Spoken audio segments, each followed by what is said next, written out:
Hello everyone and welcome back to KitbashCarnage. So first thing first, let's address these burns in my hands. So it's just from the new job that I started. So that's it, so don't be alarmed. So what we're going to do today is we're going to try and sculpt a Mishmash sculpture. So Mishmash is a YouTuber on YouTube who has been quite inspiring to me recently over the past year or so. So we're going to use a possessed chaos demon possessed guy for the wings, because I noticed his character has wings, and then some random bits that we have in our bits boxes, our random bits boxes, along with some green stuff and milliput and all sorts of bits. Guitar, our guitar strings, our omaru just to do our casting, lots of little bits. So we'll see how this holds up for us and hopefully it works out. So starting off, we'll get to our hot water and we'll put our hot water in a little container here. So if you don't know, we're using omaru. Omaru is basically like blue stuff that you can get from Green Stuff World, apart from it's not blue, and you get twice as much for the same price basically, so why not? Name brands, we don't really mind about name brands, but like blue stuff is exact same stuff really. It's same quality and everything, so don't knock it. It's still the exact same stuff, but make sure you just be careful because you have to use hot water to make this kind of get soft, and then once it gets soft you start seeing it will come together amongst itself, start sticking together, and once that happens then it's malleable enough to start working with.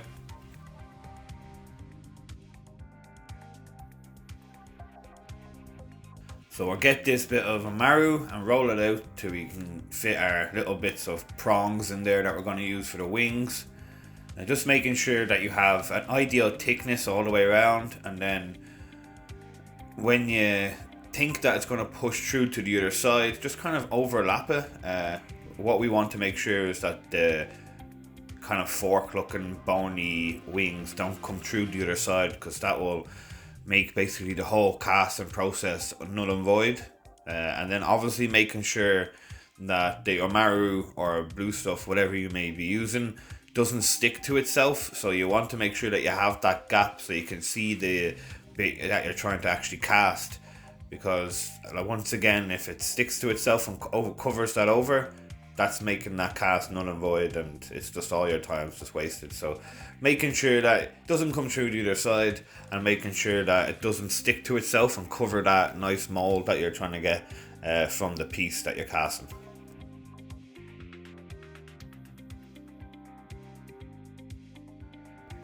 So there, I was just chopping off little extra bits that were hanging over.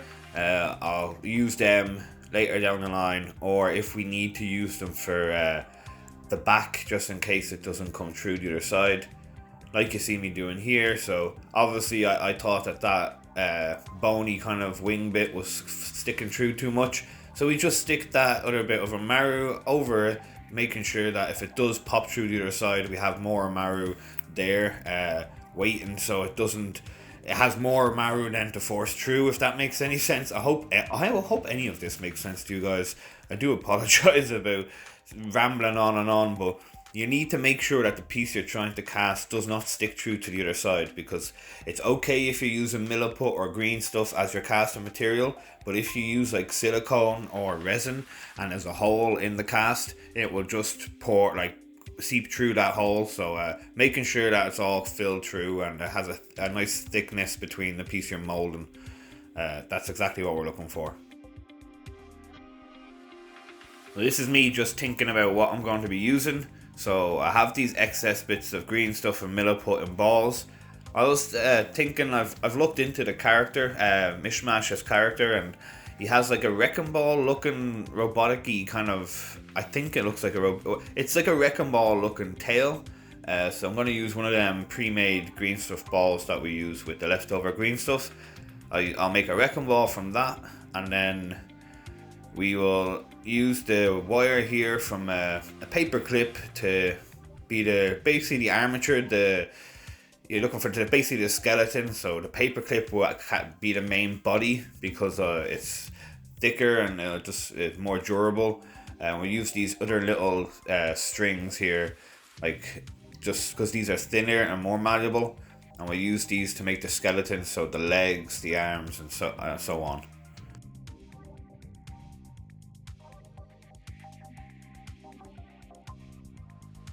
So I'm just thinking here of proportions. So as you've seen, I got the bit I'm going to use for the wing, and I brought that over just to kind of use as a proportion, like for a scale.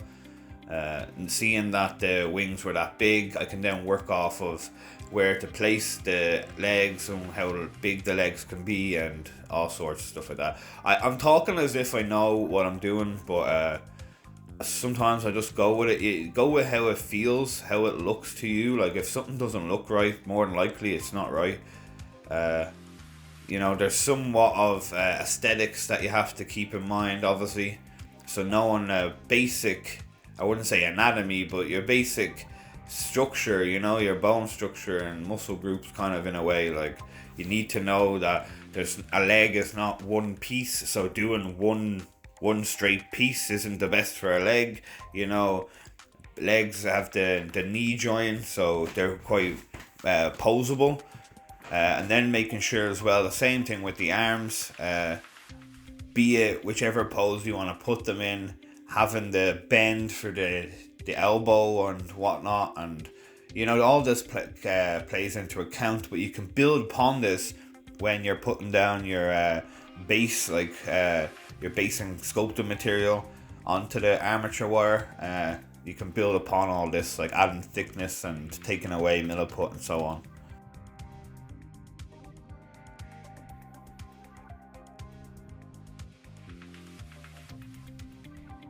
So as you see there, I kind of basically got the hip joints where I wanted them, and then that allowed me to put the shoulders where I want them. And then you see everything will slide and slip, but we get a basic gist of where we want everything to be, and then we work from that. And later we will put everything back to exactly where we want it before we put down the milliput or green stuff to hold everything to position.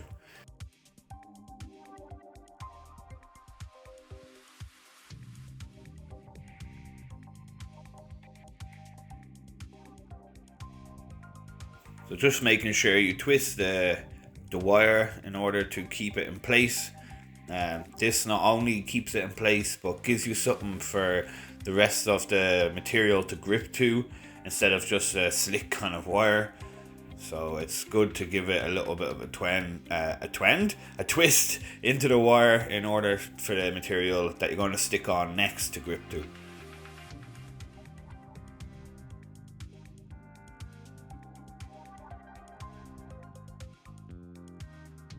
So bending that paper clip at the top there, just so you can get the position of where the head wants to go.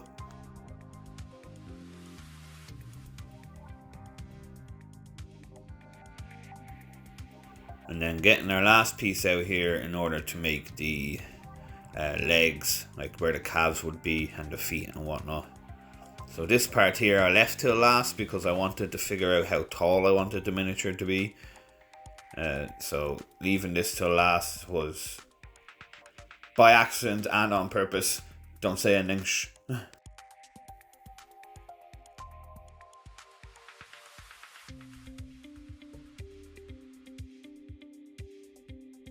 So like I said previous, just making sure you twist them wires, make sure you have something for the material to grip onto later down the line. A smooth wire isn't really the best for any type of molded material to stick to, sculpted material. But we will fill this out. You'll see the little tricks that we use in sculpting to fill out the miniature, as not to waste as much sculpted material, because we all know sculpting everything, not only sculpted material, but everything in life nowadays costs a fair bit of money. So now we'll show you a little tip that pretty much everyone knows, but some may not know, and this will make your sculpted material last longer and draw it out amongst your projects, as to not waste one whole lot on one sculpt. So obviously you have making the actual armature wire, as you're seeing there in the picture is just the skeleton, like you have a skeleton, make that first. Then we will add on to that and then we'll add on to that. So there's basically kind of 3 steps. There's 4 steps altogether. 5 steps actually, what I like to call. You have your armature wire, then you have your base that you put over your armature wire to fill it out, and then you have your casting material, then you have your detail material, and then you have your painting. So that's basically the steps in this whole process. So we've done our armature wire, and then this is the filling out material. So we use tinfoil. So tinfoil, if you did not know, is a nice material to use for making sculpts, for filling out the body, letting everything set and keeping it in place before you put your casting and sculpting material over, whether that be milliput or whatnot. So we'll lock everything in place here with the tinfoil or film, whatever they say in wherever you're from. We say tinfoil here. So we'll wrap the tinfoil around the armature wire, making sure we keep the poses that we wanted. This then will make sure that when we put our casting material or sculpting material, which would be milliput over it, it means that we're not using as much milliput to fill out the body and the limbs, because that's what the tinfoil is doing. And the good thing about tinfoil is it can compress quite easily. So making sure that you don't compress it a lot at the very beginning. So just quickly wrap it around your wire, get your general shape, and then compress it to the shape you want before you put your sculpting material over that. Because once you've compressed the tinfoil, you can't come back from that unless you add more tinfoil or take that tinfoil off. And so just making sure that you put it on, don't compress it yet, get the general idea, and then after you're happy with the shape, then you compress it that as much as it can be, or as much as you want it to be, and then put your sculpting material on top of that.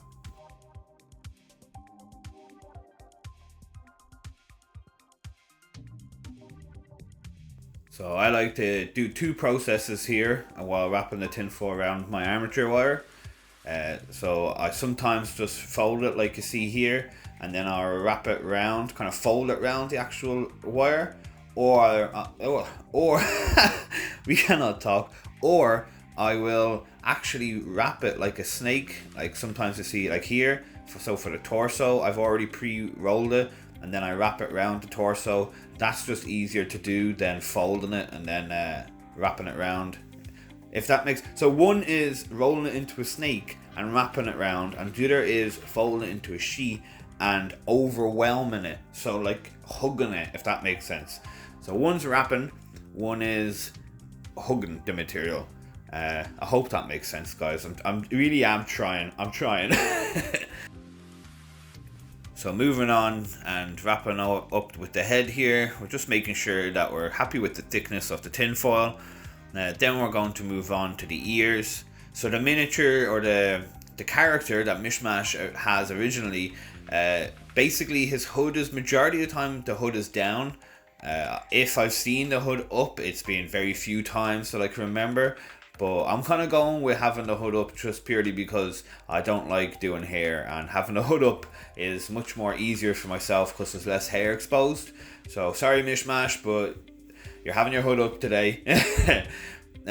So yeah, we're just gonna do the ears here. We're putting some of our wire in there, slipping it in through the tinfoil to hold it in place, and then wrapping it around, keeping it nice and tight, and getting the position of the ears.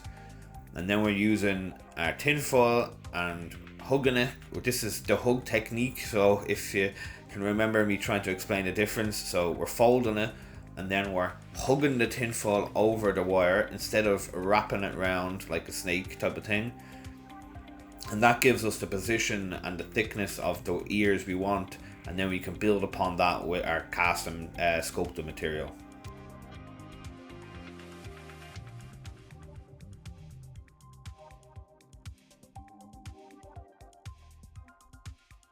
So just making sure you're happy. This is me compressing all the tinfoil, making sure I'm happy with the thickness. Getting another armature wire, and then what I'm going to do here is I realized that the torso and the legs kept slipping away from each other. So I'm wrapping the miniature wire, I'm just wrapping the wire around the torso and the legs here, making sure that they're nice and tight before I make the tail.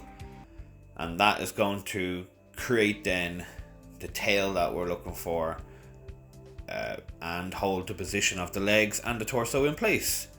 So kills 2 birds, 1 stone. We're not actually trying to damage any animals here, but that's the saying, so we'll go with it. Nipping off the feet here, just making sure that the toes are kind of long enough. Last thing we want is size 12 feet and a 4 foot tall miniature.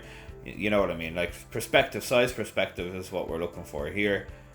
Once again, I had an ongoing issue, not another issue, but still the ongoing issue with the torso and the actual leg slipping away.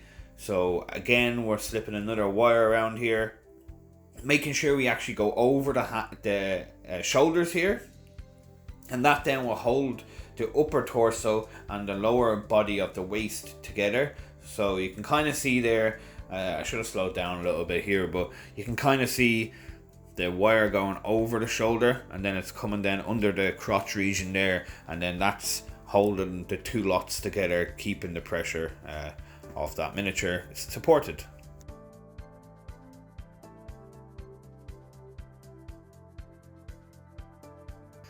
So our sculpting material today, as I said, is milliput. You can use a lot of different materials, but we use milliput here. I'm just used to it. It's what I've used all my life. So using our patent pending kneading technique here, it's all about pressure more than anything else, and we're just folding it in. It naturally folds itself once you slip your hands like toward. You seen what we did there. I'm not going to explain it. It's harder for me to explain than for you to watch. Apologies.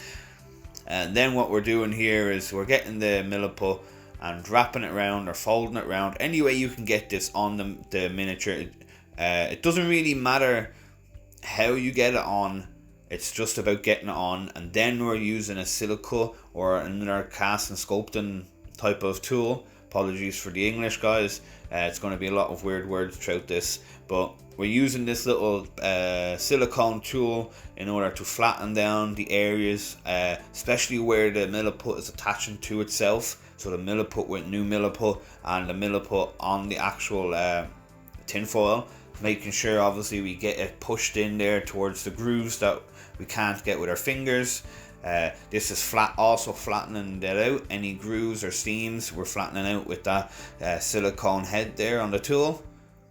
Moving on to the torso, just flattening out some bits, wrapping it around any way you think is easiest for you to get the milliput or the sculpted material onto the actual shell, the skeleton that you have here. Go for it. There's no specific way to add this material onto it. It's whatever you feel like. As you see, I'm making little stringy bits, wrapping it around underneath, adding on, taking off. It's just about getting the material onto the base of this, and then we can take off and add on later when we're sculpting it finer and getting the shape that we're looking for.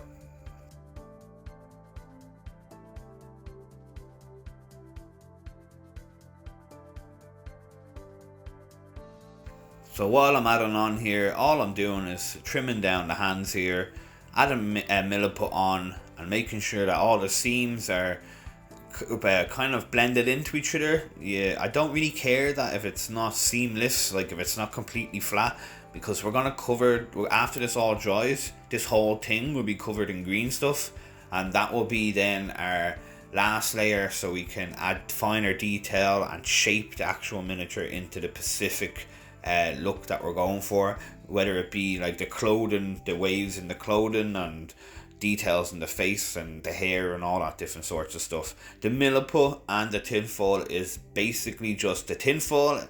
The wire was a skeleton. The tinfoil is the basic of the tissue, so the tissue fibers, all that stuff. Then the milliput is like your skin, muscle, all that stuff. And then the green stuff would be the clothing, your fine details, your hair, you know, like it's the final stages of the whole process before painting, obviously.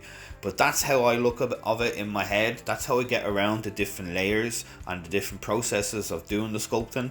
Just in case anyone can ever wrap their head around it, think about it like that. How many layers do you or does anything else have Once you start thinking about all the actual layers that go into it, it makes more sense about how many steps you have to do in these processes.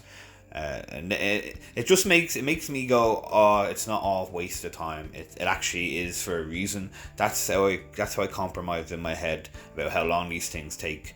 Good things come in time. That's what the saying is, apparently.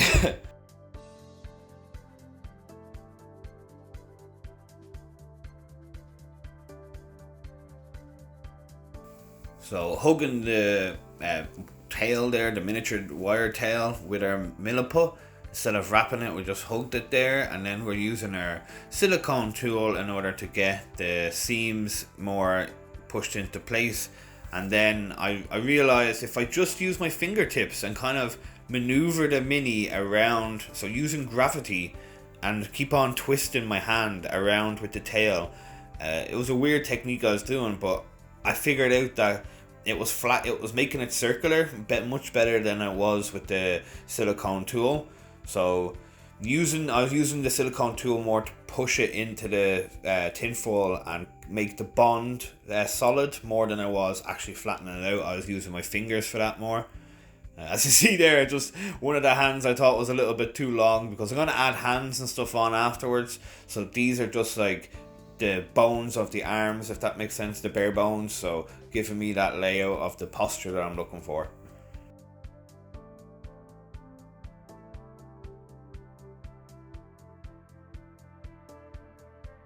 Double making sure that we have a good bond with the tail there, because I've had in previous kind of episodes of sculpting, making tails and stuff, I've had tails just snap right off. So make sure that you have a really good bond with your tail area, and also making sure that you use some type of miniature wire or similar, because if we just made this out of pure milliput, it's bound to fall off. Milliput's very fragile, it can crack so easily. So you drop that once from a little distance, and from little height, and it would have just snapped off. Whereas having the little wire through it or something similar helps hold that and give it that support.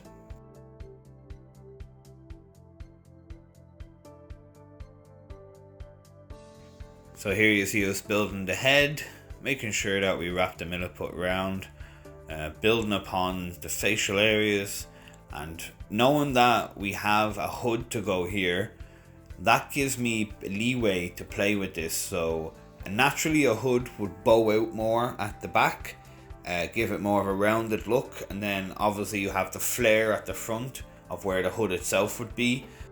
So that means that the face itself would be more in, like, the hood would be around the face, if that makes sense. Picture you having a hood on. Your face itself is more sunken into the hood, and the rim of the hood is more exposed. So that's what we're going to go for here. After we do the ears, we're going to try and make that kind of flared look of the hood and the sunken look of the face. Just the bare bones of the skull, and then we'll add on making the facial details with the green stuff later on part 2, when the milliput starts to harden.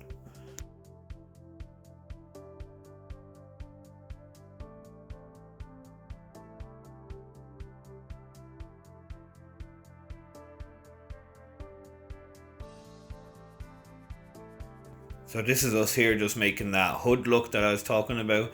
We're just rolling out some milliput, sticking it around the rim of the hood, building upon that fabric look, obviously making sure that it looks like as if you were wearing a hood. So believe it or not, I actually stopped the camera a few times and I went and threw on a hood, and I would look in the mirror and have a look of how the fabric looked on your face when you wear a hood, and little things like this. Why not? If you have a hoodie lying around and you're doing a hood up on a face, why not throw it on and just look in the mirror and see what it looks like? There's no harm in doing stuff like that, just as long as it helps your mind and the process and how you picture stuff in the end. So yeah, this is what we have. Sorry for all the rambling. Hopefully there's less in part 2. Stay tuned to us to making this Mish Mash, KitbashCarnage kind of sculpt. for Mishmash's channel. Well, not for his channel, but this is for me to say thank you for having a channel and being so inspiring to myself as a maker and many more makers out there. I 100% know that I am not the only one who you inspire. And I understand you don't like all this, but tough, you're gonna have to take it. We're gonna have to wait here as well for our dude to harden up. Once he's hardened, we'll fill him out with some more milliput and continue to make cast him and make the wings. So using that little milliput ball that we had left over, we're going to make the general shape, the kind of general bare bone skull shape of what I consider the shape of the head for the character to be. So the character, in my opinion, always looks kind of side on. So the skull shape is kind of like, this is kind of the general shape of the skull from side on. Obviously you would mirror this if it was the actual from looking at from forward. But we're gonna do this so as the character is looking at it from side on, like I see most of the time he is. Try keep it as original as possible, but obviously not as original because it's our KitbashCarnage take on it, and it's never going to be as good as the actual character itself because it's absolutely amazing, the character. And the more and more times that I watch Mishmash's videos, he has more little characters popping up now and again, and that's what I love about his whole I would say personality, is these little kind of funny characters that pop up, and the whole aspects of not taking it so seriously and just being himself. So that's what we try to do on this channel. Although I can't not be myself because I make so many mistakes that I'd have to edit so much out. So you're stuck with me being myself. I'll never be able to play anybody. So that's actually the best thing about YouTube, and I find is when you can be yourself on a YouTube channel, like Mish Mash and plenty other people that I watch. Be yourself, and then people find that inspiring and enjoy that, and you then can just naturally be you instead of having to be somebody else for the camera, because at the end of the day that's a persona, that's you playing a character. And I think this kind of community is more along the lines of knowing each other's experiences upon the making, creating kind of role that we do here, and so on and so forth. And I'm starting to waffle again. Thank you so much for all your support, everyone. Stay tuned for part 2.